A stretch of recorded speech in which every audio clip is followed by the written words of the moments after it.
A beloved singer released some sad news about his family. We have everything you need to know about their announcement. And a feud between two stars is taking Hollywood by storm. We got those details straight ahead. And later, celebrities react to the new president-elect. Find out what they're saying and more. Entertainment on Point starts now.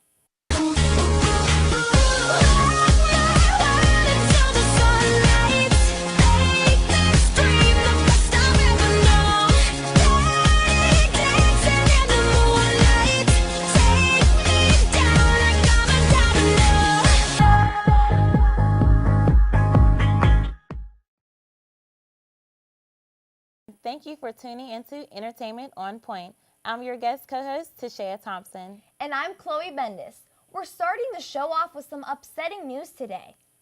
According to the Cure Search for Children's Cancer, every day 43 children are diagnosed with cancer.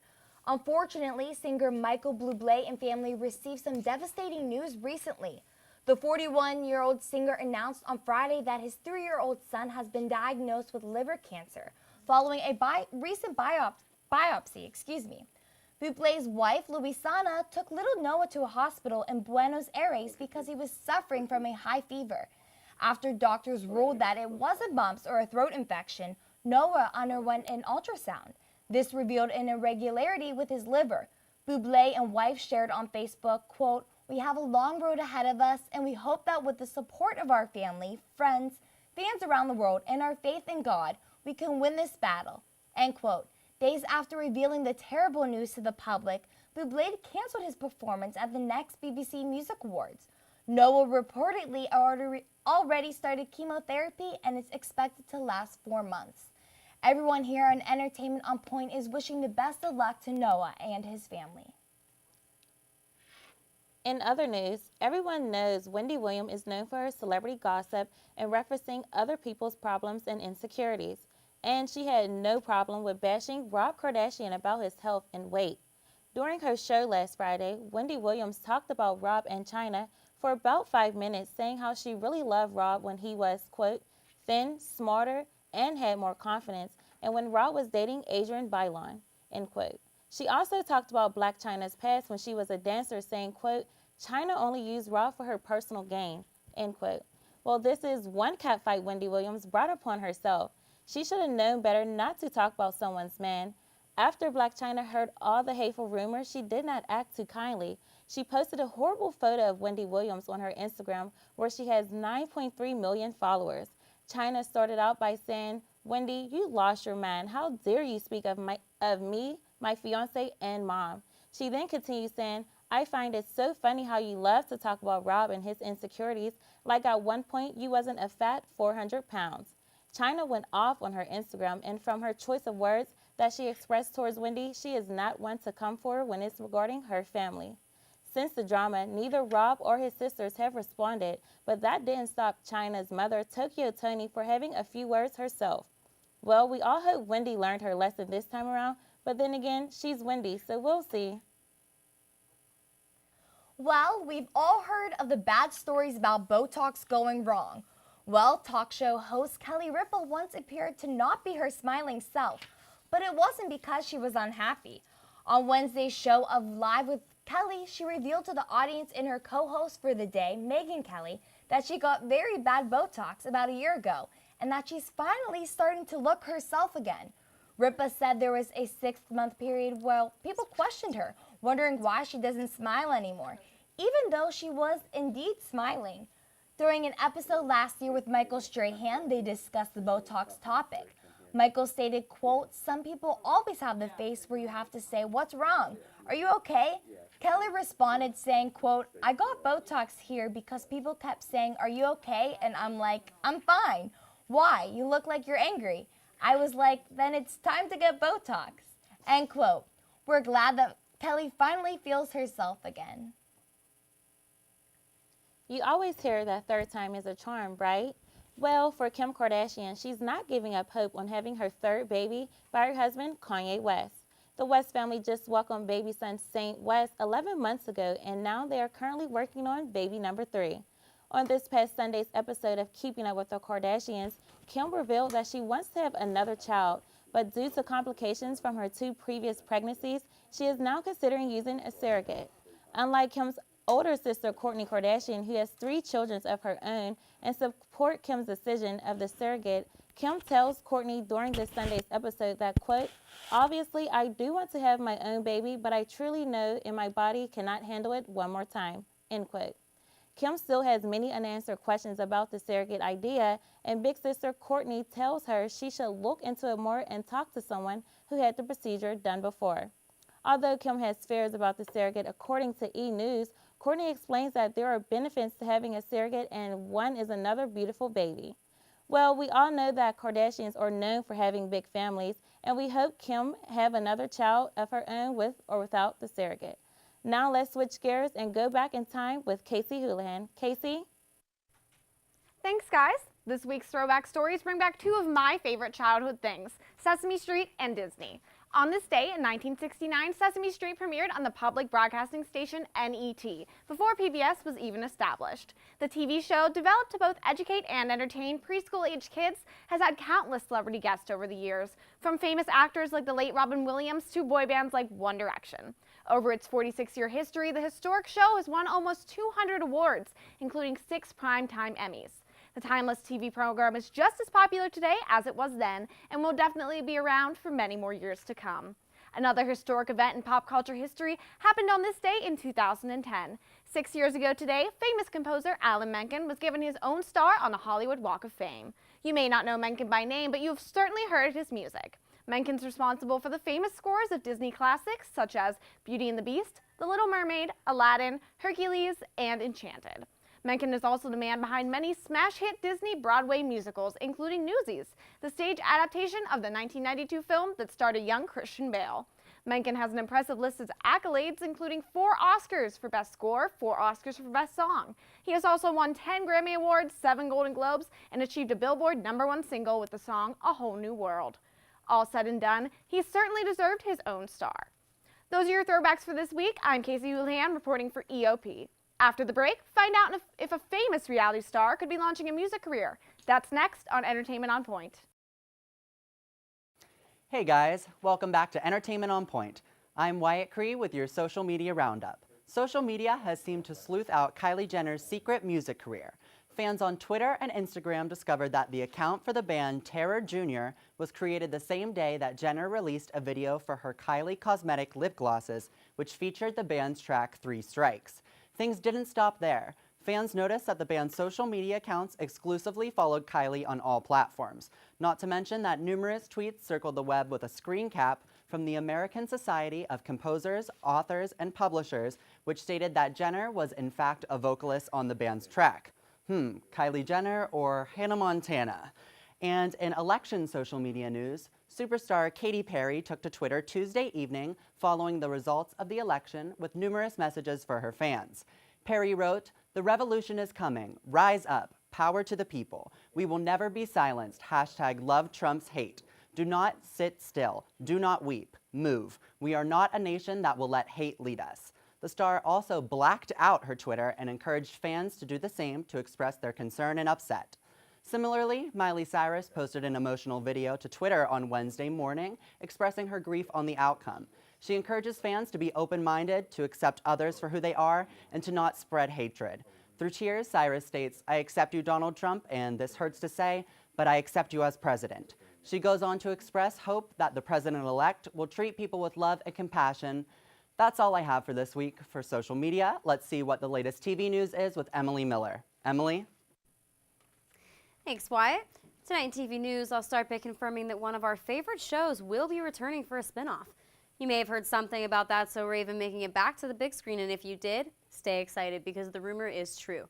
Casting is currently underway for this new series that will consist of single-parent Raven and her 2 preteen children, Naya and Booker, one of which receives Raven's power to see into the future. This series is still unnamed, but is on schedule to start production in early 2017. Now, staying on the track of oldies but goodies, let's talk Fuller House. The sequel series to Full House received a lot of success during the first season, which aired back in February of this year. The season ended with widowed DJ Tanner stuck in love triangle with her high school sweetheart Steve and her new co-worker Matt. Season 2, which is set to air on December 9th on Netflix, will continue to weed through DJ's Love Triangle, as well as air multiple holiday-themed episodes, which will include Halloween, Thanksgiving, Christmas, and New Year's Eve. And we can't forget about the original crew. Guest stars like Danny, Joey, Uncle Jesse, and Rebecca will also be returning to the show. And now for your weekly Dancing with the Stars update. This week was Partners Week. Each team partnered up with another to do a group dance as well as their individual ones for the week. The top scorers were Jana Kramer and Lori Hernandez, who partnered together and received a perfect 40 out of 40 for their group dance. Both dancers also received a perfect score for their individual dance. Mary Lou Henner and her partner Derek Huff were eliminated. That leaves 5 couples left to battle it out for the win, so be sure to check it out next Monday at 8 p.m. Also be sure to check out the season finale of American Horror Story, which will be airing next Wednesday, the 16th at 10 p.m. For Entertainment on Point, I'm Emily Miller. Now let's throw it over to Nick Kosiski to find out what happened in the box office this week. Nick? Thanks, Emily. 3 new movies hit the big screen this past weekend and took the top 3 spots at the top of the U.S. box office. At number 3, from Academy Award-winning director Mel Gibson, Hacksaw Ridge, starring Andrew Garfield, brought in a little over $15 million over the weekend. From the creative minds at DreamWorks Animations comes their first musical movie since The Prince of Egypt, Trolls, starring the voices of Anna Kendrick and Justin Timberlake. Trolls tallied just under $50 million its opening week to take the number 2 spot in the U.S. box office. And the number 1 spot for the U.S. box office this past weekend was, surprise, surprise, another Marvel movie, Doctor Strange, starring Benedict Cumberbatch as the title character, tallied $85 million its opening weekend to take the top spot in the box office. Finally, if you're looking for a movie to rent at Redbox or on demand this week, from the messed up minds who brought you Pineapple Express and This Is the End, comes the animated R-rated comedy Sausage Party, starring pretty much anyone you can think of in the comedy business. Well, that's all I have for this week's movie report. Filling in for the skinny, yet sexy Mike Turk, I'm Nick Kosiski, dabbing off. Now let's see what's happening in the music world with Caitlin McCurdy. Caitlin? Thanks, Nick. You've probably all seen the viral video sensation that's been popping up all over social media this past week, the Mannequin Challenge. The song that's playing in the background while people freeze up in public has made it to the number 1 spot on iTunes. The song is called Black Beatles by Ray Samard, and it's featuring Gucci Mane. According to Pitchfork.com, the incredibly catchy song makes you feel like you just woke up in a club, but it also makes you feel like you're listening to 2 different songs that are being played at the same time. And next on iTunes, we have a new song by Future, which also features Drake. But that really isn't much of a surprise. The two are always collaborating with their music. And back to the song, though. The new song is called Used to This. And not only did the song drop last week, but a music video was released as well. Future goes back to his old R&B sound, just like we heard in his first album, while he passionately sings about how he made it to where he is today. Drake's first few lines in the song, while they are heavily auto-tuned, sound very sentimental. And in the music video, we see some more of Drake's famous dad-like dance moves. And the Chainsmokers recently released a new EP, which has all of their newer singles such as Closer, Don't Let Me Down, and All We Know. But the band also released a new song with the EP, which is called Setting Fire. The song features the electropop brother-sister musical duo called Xylo. The song is making its way up the charts, and if it's anything like their other singles, it'll soon be the number 1 song on iTunes, I believe. For Entertainment on Point, I'm Caitlin McCurdy. Now here's Tanasia Law with some more of your Pittsburgh news. Tanasia? Thanks, Caitlin. Steve Carell and Bryan Cranston were filming their new movie here in Pittsburgh. The movie The Last Flag Flying is based on a book about the early days of the war in Iraq. In addition to Carell and Cranston, Lawrence Fishburne is featured in the film. According to the 96.1 KISS, the movie will be filmed until the week of December 14th in the city, and Richard Linklater is directing. No filming locations were announced, so people won't show up and disturb filming. But filming wasn't the only thing they had in mind while spending some time here in Pittsburgh. The actors campaigned for Hillary Clinton in West Mifflin, Oakland, and the Strip District. The two of them surprised volunteers and encouraged people to get out and vote. When interviewed by CBS, Cranston said, quote, "Pennsylvania is a vital state for Hillary Clinton and Democrats. We're here supporting her and her policies. We're met with a lot of enthusiasm and we're very excited about the outcome on Tuesday," end quote. Even though the two support Cranston said that Trump's campaign has instilled a lot of interest on both sides. He went on to say that if by nature he creates the largest turnout possible, I think that's good for our country. As we all know now, our new president of the United States is Donald Trump. It's hard to say if the two actors are happy with the outcome. Speaking of the election, following the announcement of Donald Trump's presidential win in the United States, protesters spent the late-night hours marching through the streets of Oakland early Wednesday. Police were called in to block streets as students from the University of Pittsburgh gathered at the Cathedral of Learning. According to WPXI, protesters knocked over a construction barrier and burned a Trump hat, but no one was hurt and no arrests were made. Another protest is planned for this Wednesday in East Liberty, set to begin at 6 p.m. That is all that I have for you tonight in Pittsburgh News. I'm Tanasia Law. Now let's throw it over to Samir Nefsi to see what's happening on the stage. Samir? Thanks, Tanasia. What's up, thespians? This week, I've got all the latest theater news that you'll need to stay up to date. Broadway is getting the scary Spice Girl back. If you aren't sure who that is the one and only Mel B. The If You Want to Be My Lover singer will be making her grand appearance back on Broadway in Chicago. Mel's last appearance on Broadway was in 2004 in Rent as Mimi. Mel is set to hit the stage on December 28th through February 19th. I'm not sure about you, but I truly can't wait to see Mel back. Now, I have some bad news for the purple lovers out there. The color purple will be closing its doors on January 8th, 2017. The Tony Award-winning revival will have closed with 33 performances and 449 shows under its belt. The cast was led by Cynthia Riva, who originated the role of Celie for both the West End and Broadway revival.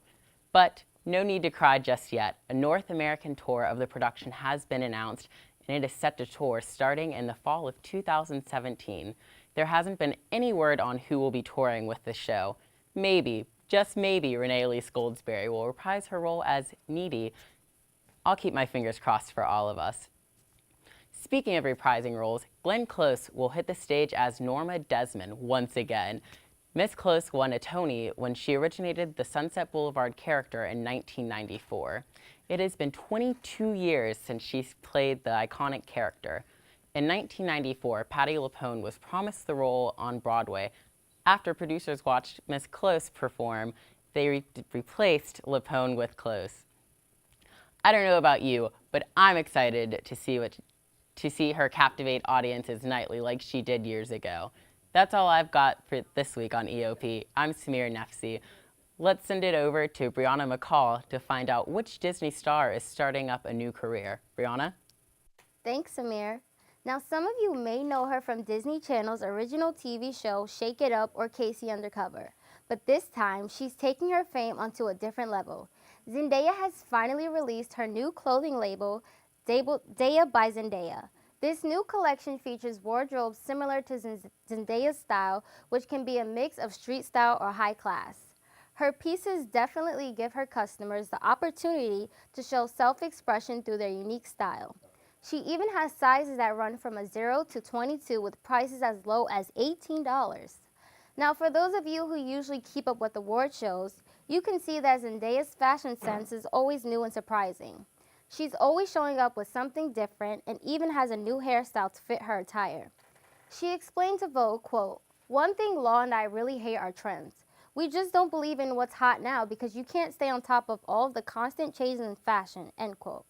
The singer/actress has definitely opened up the fashion world to teenagers and young women who hide their uniqueness and creativity. Having a fashion icon like Zendaya will give these girls the opportunity to feel comfortable with expressing themselves through their personal fashion sense. So if you get the chance, check out Daya by Zendaya online or in stores at Nordstrom. I'm Brianna McCall, and this is Entertainment on Point. Well, does Demi Lovato have a new man in her life? Find out after the break only on EOP. Welcome back to Entertainment on Point. Tonight at the round table we have Denise and Caitlin. Hi guys. Hello. What's up? Oh, nothing. Happy to be here. No, nothing. All right, so our first topic is Demi Lovato and her new boy, Luke Rockhold, UFC fighter. What do you guys think about him? I mean, good for her. Hey, if she wants a new man, she can always go out and get one. So she did. So. Then it was cute how they met at the gym. So like it's like relationship goals. Right. Meeting at the gym, a fit person. Yeah, and she recently broke up with her boyfriend that she's been dating for 6 years. Yeah, which is a long time. So yeah. She said she wasn't looking for anything really serious though, so Maybe they're just friends. Or maybe it's just some temporary never thing. know. There's Right. some temporary stuff that happens. You never know. And yeah, and she's been taking a break, or she said that she's going to take a break from music and stuff. So, I don't know. Maybe love sparks up some new song. Maybe. Like Taylor Swift. Well, hers is the breakup one, so. That's true, yeah. We'll see. We'll see. All right, so our next topic is the so-called feud between Julie Bowen and Sofia Vergara from Modern Family. That's a lie. It's a lie. That's just a lie. Like, the media just wants some entertainment. They want just to report on something, so they just make something up. It happens. Especially I think so since too. they're coworkers and they're friends. Like, that makes for a juicy story. Like, Right. It does, but then it starts tension on set, and it's kind of awkward for them to work together like that. So it's good that they talked it out. I mean, but yeah, she was just like, hey, borrow my, here you go. that's such a fun way to just, like, fix things. Like, wear my shirt. Go ahead. Yeah, I love both of them. I think that show is so funny, and yeah, I think it's just press trying to stir things up. Just, you know, like how they do in the magazines Yeah. and stuff, just so people are like, oh, but really you have to take a step back. Is this really true or not? But Yeah. all right, so our last topic is Big Bang Theory and how they might do another prequel of Sheldon being a teenager. What do you guys think about that? I'm actually really excited for it. I love Big Bang Theory. It's so funny, and I feel like just a show just about Sheldon would be even better. Yeah, I mean, the show has been going for 10 seasons, and obviously Sheldon's one of the standouts. So, Yeah. him getting his own show, I think it's going to be a very successful spin-off for him and the producers, so it'll be nice. Yeah, I love the show, and I love Sheldon. He's my favorite character. So I'm excited to see who they will pick to play him. Yeah, That should be interesting. I think they'll do the like flashbacks, like back and forth, because I don't think that they might get rid of Sheldon as a No, like he's as he too is now. He's so, too great. He's too great for the He show. is. He's great. So they might just like cast someone to like whenever he's having flashbacks, it'll be like, okay, that's young Sheldon, but then he'll still probably like be telling this story. Yeah, like we'll that. have to see. And then I don't know if they announce if they're gonna do another season of the actual show for the 11th season. I don't think they totally confirmed that, but I'm sure they will. Hopefully I don't they see do, why because it went not. on for so long. It's such a great show that they should just continue it. Yeah. Yeah, it's been going for a long time, so we're probably gonna get an 11th season. Their ratings are great, so they're not gonna stop. And it's not one of those shows that just keeps getting less funny with every season. It just gets better every season. Yeah, that's true. Great. I love it. All right, well, thank you guys for staying with us at EOP. And thank you to the audience for tuning in for Entertainment on Point. Make sure you tune in next time for all of the Hollywood gossip and pop culture news. Bye, guys.